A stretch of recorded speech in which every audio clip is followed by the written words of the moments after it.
I'd like to start this video off by asking for a sincere and formal apology from all the people who doubted me 2 months ago when I said that we knew Infantry was coming to War Thunder. Jokes aside, this is a big step for the game and will definitely have big impacts, not just to War Thunder but also its sister game, Enlisted. We'll get more into Enlisted in just a moment, but for now let's talk the big dog. War Thunder adding Infantry is probably going to be like getting a 144Hz monitor for gaming. You don't think it'll make that big of a difference, but once you've got one, you'll probably never look back. It will be a big and controversial change at first, and I suspect there will be a lot of problems with it on launch, which people use to call it terrible because players in this game can't seem to have any fun.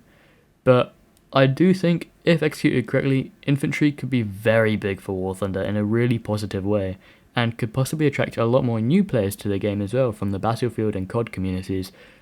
Not to mention, it's just really cool and definitely a good way for War Thunder to develop into and a good direction for them to go and explore into in terms of logical next steps. As I mean, they're up to modern day in terms of vehicles, and I know there's some that they could still add and things, but they're basically there now, so it makes sense. It just makes sense for them to go into Infantry.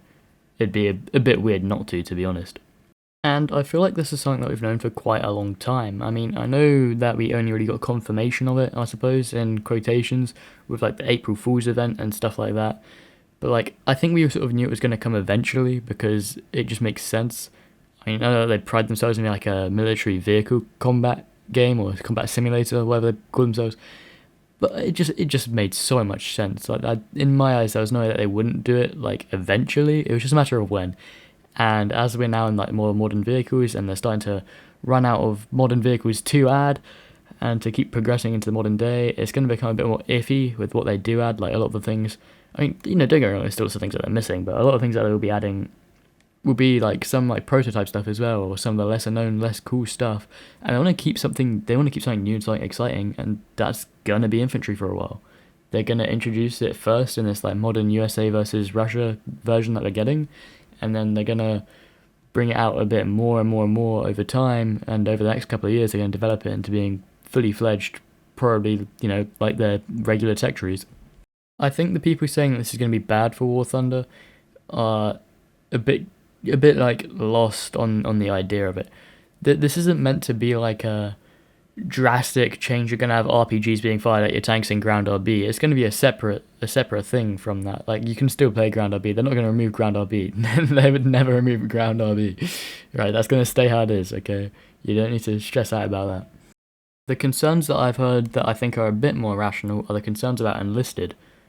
For those of you who don't know, Enlisted is another game developed by Gaijin, made by the same people as War Thunder, and it's a World War II first-person shooter where you control your infantry guys, you get a squad of them, and you do battles with them, And I can see why people are concerned about this, because, I mean, it's War Thunder, but infantry. And, they even use some of War Thunder's assets. The tanks in Enlisted are assets ripped from War Thunder. And, I assume some of the graphical textures, like grass and stuff, has probably been ripped as well. I actually don't know. I don't pay enough attention to the grass, but I'd imagine it has done, just to save on development time and costs. But I can see why they're concerned about Enlisted and the fate of it with War Thunder adding Infantry, but I think that the Infantry game mode in War Thunder is going to be very different to Enlisted. I think there's going to be similarities, but I think they're going to be very different in the way they're actually played. So I think Enlisted isn't going anywhere. I think Enlisted will stay its own separate standalone thing, and I think if anything, in the long run, it might actually even help Enlisted, because Enlisted currently only has World War II, and I can definitely see them, borrowing more assets from War Thunder if they decide to advance more into the modern day. War Thunder's modern vehicles and stuff will be added, and the modern guns and things from War Thunder's inventory will be too.